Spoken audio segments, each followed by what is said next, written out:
लोकसभा 2024 के चुनाव को देखते हुए लगभग सभी पार्टियां अपने अपने प्रत्याशी मैदान में उतार रही हैं। उसी सिलसिले में आज हम एक प्रत्याशी से बातचीत करने आए हैं। इन्हें समाजवादी पार्टी ने महोबा हमीरपुर संसदीय क्षेत्र से टिकट दिया है और इनकी राजनीतिक जर्नी कैसी चल रही है, इस पर हम आज इनसे डिटेल पे बातचीत करेंगे। नेताजी, आपका बहुत बहुत स्वागत है। मेरा सबसे पहला सवाल आपसे ये है कि आपकी तैयारी कैसी चल रही है? सर्वप्रथम तो मैं माननीय राष्ट्रीय अखिलेश यादव जी को बहुत बहुत धन्यवाद करता हूं और शीर्ष नेताओं का भी धन्यवाद करता हूं और मीडिया में आप सभी का धन्यवाद करता हूं। जी, लोगों के बीच में आप कब से जाना शुरू कर चुके थे? लोगों के बीच में जाना तो हमारा सब स्वामी ब्रह्मानंद जी का आशीर्वाद रहा है जी। हमारी 3 पीढ़ियाँ जी। पूज्य हमारे बाबा वृंदावन सिंह जी, पूज्य पिता श्री चंद्रनारायण सिंह जी और हम 3 पीढ़ियों से बराबर जनता के बीच में संपर्क बना रहता है। जी। आपने अपने पिता का जिक्र किया, श्री चंद्रनारायण राजपूत उनका नाम था जी। तो वो इस क्षेत्र के पुराने नेताओं में से एक माने जाते हैं जी। 1967 में जनसंघ से, 1974 में कांग्रेस से भी वो विधायक रहे। जी जी जी। तो आपने राजनीति के गुण वहीं से सीखे क्या? जी, मेरे पिता संस्कार हमें अपने पिता से ही मिले हैं जी।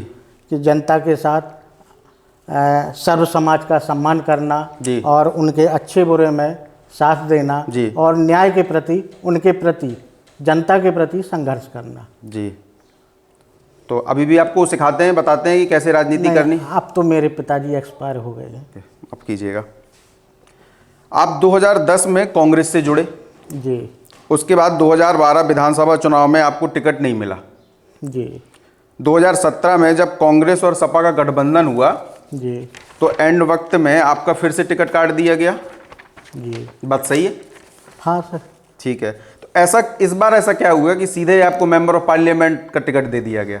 अब ऐसा है कि माननीय राष्ट्रीय अध्यक्ष जी ने बहुत करीबी से देखा है जी और सर्वे रिपोर्टें मंगाई हैं जी। तो उनको बहुत अच्छा समझ में आया, इसलिए माननीय जी का मुझे आशीर्वाद दोबारा से मिला। आप उन्हें भरोसा दिला पाए कि आप जीतने वाले कैंडिडेट बन सकते हैं? अब ये तो माननीय जी के भरोसे पर है जी। मैंने अपना अथक प्रयास करता रहता हूँ। जनता के बर वक्त चुनाव हो अथवा ना हो जी, मैं जनता के बीच में बर वक्त रहता हूँ और है। समाज की सेवा करता रहता है। नेताजी, आप भी जानते हैं और मैं भी जानता हूं कि भाजपा का मुकाबला करना उतना आसान होगा नहीं, क्योंकि 10 साल से वो केंद्र में सरकार में है और राज्य में भी उनकी सरकार है। तो आपको ऐसा क्यों लग रहा है कि आप जीत जाएंगे? कोई देखिए, रणनीति सोची होगी आपने इसके पीछे? भारतीय जनता पार्टी जुमलेबाज पार्टी है जी। इन्होंने कागज़ पर तो काम दिखाते हैं, पत्थर का शिलान्यास करना आता है, लेकिन धरातल पे काम नहीं हुआ है। इसलिए जनता, हमीरपुर महोबा लोकसभा की जनता एक प्रकार से युद्ध स्तर पर जी। इंडिया गठबंधन के सहयोग में है, तो मुझे उम्मीद है कि हम अच्छे वोटों से जीत के आएंगे। चलिए ठीक है। आपके विरोधियों का कहना है कि समाजवादी पार्टी जाति की राजनीति सबसे ज़्यादा करती है और आपको टिकट भी उसी आधार पर दिया गया है। आप अपने बचाव में क्या कहेंगे? विरोधियों का तो बर वक्त विरोध करना एक स्वभाव है ही, लेकिन समाजवादी पार्टी सर्व समाज की पार्टी है और सभी समाज को लेकर हमारे माननीय राष्ट्रीय अध्यक्ष जी लेके चलते हैं, सभी का सम्मान भी करते हैं और उसी प्रकार से सर्व समाज के हित में सभी को टिकट का या पार्टी की सेवा करने का मौका देते हैं। जी। आपने सर्व समाज का जिक्र किया।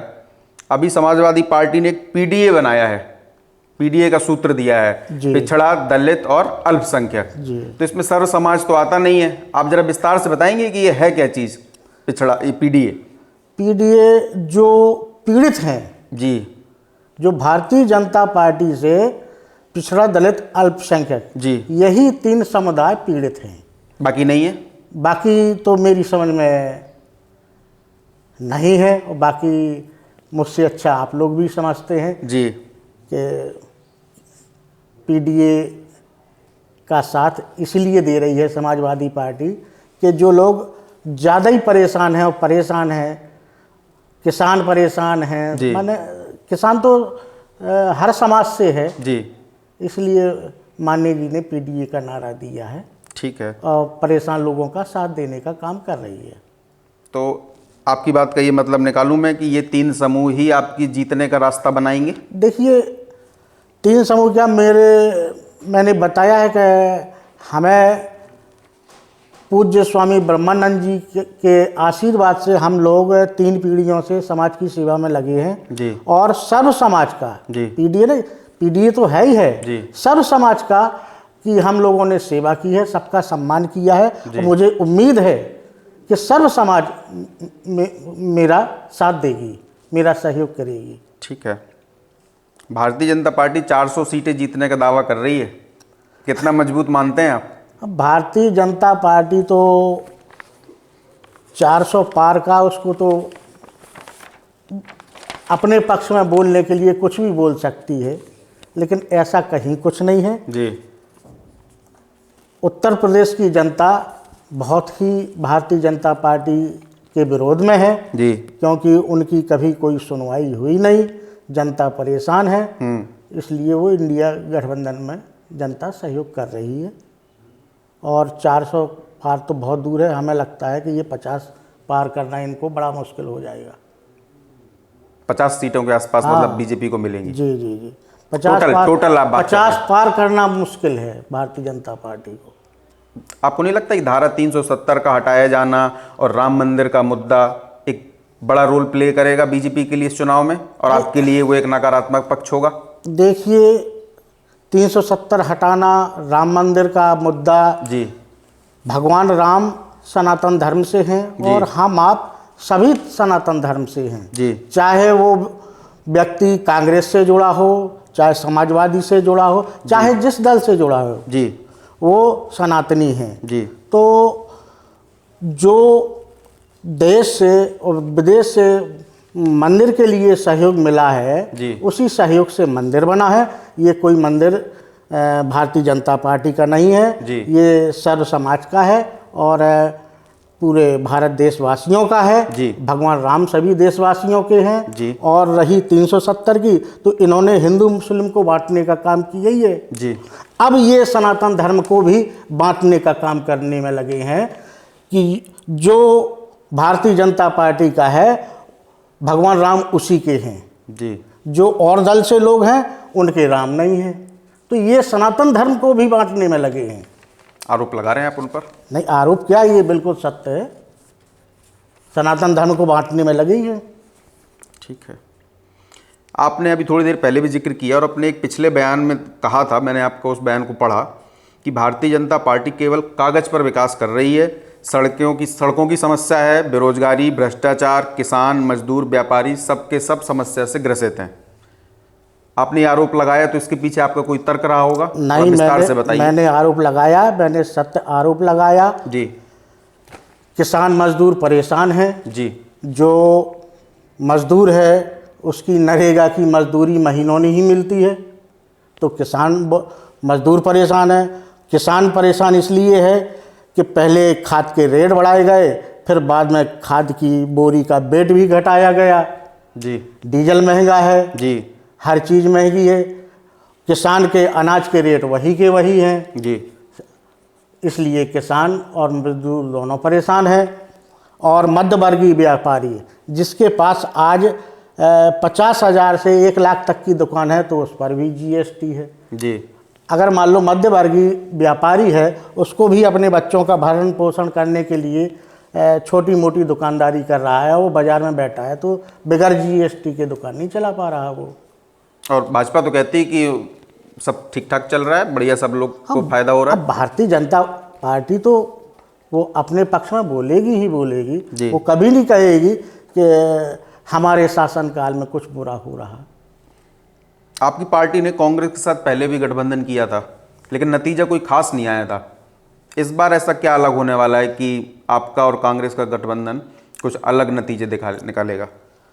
देखिए साहब, पहले ये भारतीय जनता पार्टी और ये कांग्रेस का और समाजवादी का जब गठबंधन हुआ है जी, तब जनता भ्रमित थी। जब तुलना होती है जी, तभी वजूद सामने आता है, चाहे कोई भी दल हो। या अगर हम अपना अनाज मंडी लेके जा रहे हैं, मैं एक किसान हूँ, हम अपना अनाज मंडी लेके जाते हैं तो एक पल्ले पर गल्ले का बोरा रखा जाता है, एक पल्ले पर बांट रखे जाते हैं, तभी मालूम चलता है कि हमारा अनाज कितना वजन का है। यही इसी चीज़ में हुआ राजनीति में। इस गठबंधन में जनता समझ नहीं पाई कि आगे ये भारतीय जनता पार्टी जो नारा लेके आई थी कि हर हर मोदी घर घर मोदी, उस भ्रम में हो गई है कि हर हर मोदी घर घर मोदी माने घर घर का विकास होना है, लेकिन घर घर का विकास हुआ नहीं है। घर घर आज के समय में सभी लोग परेशान हैं। ठीक है। 2014 का जब लोकसभा का चुनाव हुआ था तो आपकी पार्टी को यानी समाजवादी पार्टी को 5 सीटें मिली थी। 19 के चुनाव में भी 5 सीटें मिली और बुंदेलखंड में 2014 में एक भी सीट नहीं मिली थी। तो इस बार आप कितनी सीटें जीतने का अनुमान लगा रहे हैं? इस बार तो जनता बड़े आक्रोश में है और इंडिया गठबंधन के आत्मा से सहयोग में है, पूरे जोश में है। और इस बार उत्तर प्रदेश में 80 की 80 सीटें ही हमारी इंडिया गठबंधन लेके आएगी। भाजपा, जैसे मैंने पहले भी जिक्र किया कि भाजपा कह रही है कि उन्हें 400 सीटों के आसपास मिलेंगी।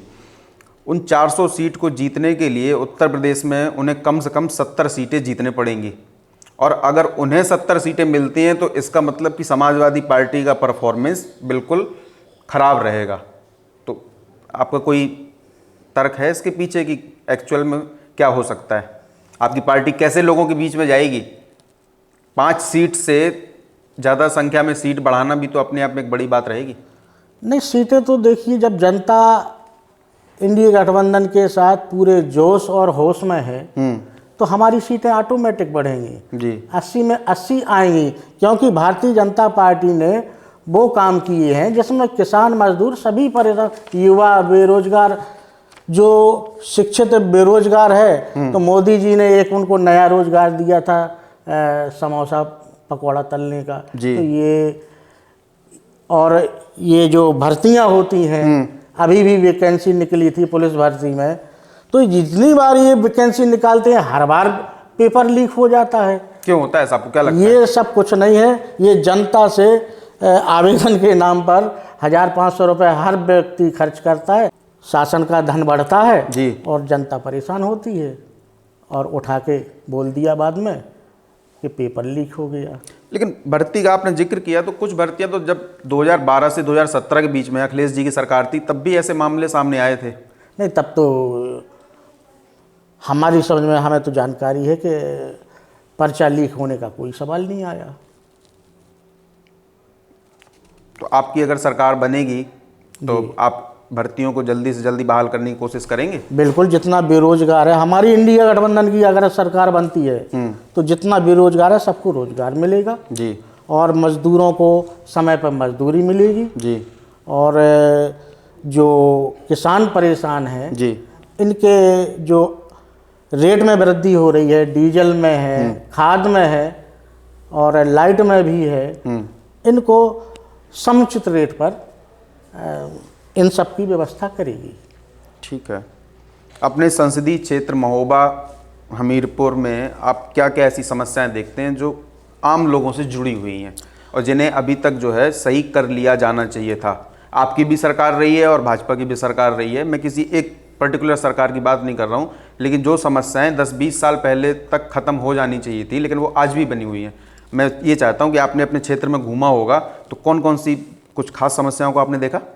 देखिए, इस लोकसभा क्षेत्र में बहुत सारी समस्याएं हैं। अभी अभी सड़कें हैं जो जी देहात क्षेत्र की और कस्बा क्षेत्र की उखड़ी पड़ी हैं जी, और भारतीय जनता पार्टी ने अभी 1 साल पहले बुंदेलखंड एक्सप्रेस वे का शुभारंभ किया जी। आज उस बुंदेलखंड एक्सप्रेस वे की ऐसी पोजीशन है कि 1 किलोमीटर चलने में कम से कम 50 टिक्कियाँ मिलेंगी उस रोड पर, उसके गड्ढे भरे गए जी। और एक्सप्रेस वे का मतलब ये होता है कि 80 से 100 और 110 की स्पीड 120 तक आदमी सफ़र करे। जी। लेकिन उस एक्सप्रेस वे की ये हालत है कि अगर 100 के ऊपर कोई अपनी स्पीड बढ़ाता है तो हर हाल में एक्सीडेंट होने की संभावना है। जी। यही हाल देहात सड़कों का है। जी। और इस महंगाई से भी परेशान है। जी। मैंने बताया कि मजदूर परेशान है, किसान परेशान है, बेरोजगार है, शिक्षित बेरोजगार घूम रहा है।